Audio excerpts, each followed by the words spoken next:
Bwana, katika anga la soka la Tanzania kuna taarifa mpya inayotikisa ndani ya mabingwa wa ligi kuu Tanzania bara, Young African Sports Club maarufu kama Yanga. Mustakabali wa nahodha wa timu hiyo Bakari Mwamnyeto bado haujawa wazi, huku mkataba wake ukieleza kufikia mwishoni mwa msimu huu 2025-2026. Mpaka sasa taarifa zinaeleza kuwa Yanga bado haijamkabidhi ofa mpya ya kuongeza mkataba beki huyo tegemeo, jambo linaloacha maswali mengi kwa mashabiki kuhusu hatima yake ndani ya klabu hiyo yenye historia kubwa Tanzania na Afrika Mashariki.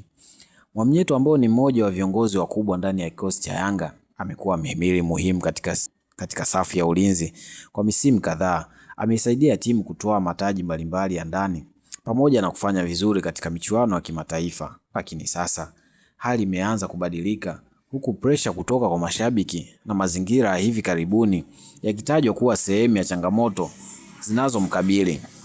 Chanzo kikubwa cha mjadala huu ni tukio la mchezo wa ligi kuu ya NBC, ambapo nahodha huyo alijifunga bao lililoigharimu timu katika mechi muhimu.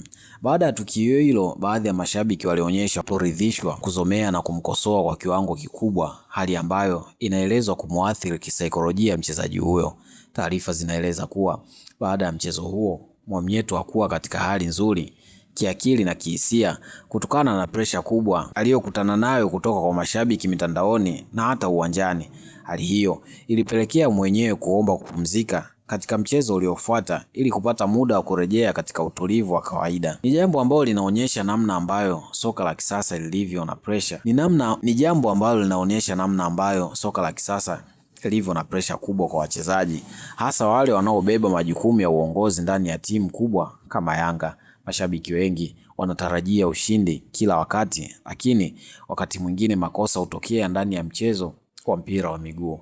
Licha ya yote hayo, bado Bakari Mwamnyeto ana heshima kubwa ndani ya kikosi cha Yanga kutokana na mchango wake mkubwa kwa timu hiyo.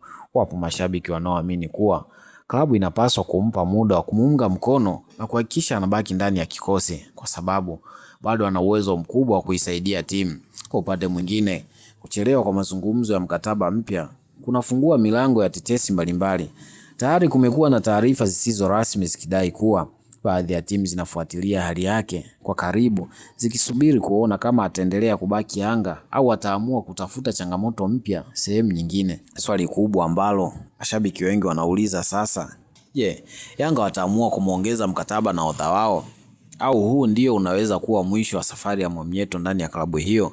Katika soka mara nyingi mambo hubadilika haraka sana. Leo mchezaji anaonekana kuondoka, kesho anaongeza mkataba mpya na kuendelea kubaki. Katika soka mara nyingi mambo hubadilika haraka sana. Leo mchezaji anaonekana kuondoka, kesho anaongeza mkataba mpya na kuendelea kubaki. Ndio maana ndani ya siku chache zijazo kila kitu kinaweza kutokea kuhusu mustakabali wa nahodha huyo wa Yanga. Kilicho wazi sasa ni kwamba mashabiki wengi bado wanamsubiri kuona akirejea katika ubora wake wa kawaida, huku wengine wakiamini kuwa klabu inapaswa kusimama na mchezaji wake katika kipindi hiki kigumu badala ya kumwacha peke yake. Yanga kama klabu kubwa ina historia ya kusimama pamoja katika nyakati ngumu, na huenda wiki zijazo zikatoa picha halisi kuhusu hatima ya Bakari Mwamnyeto ndani ya kikosi hicho.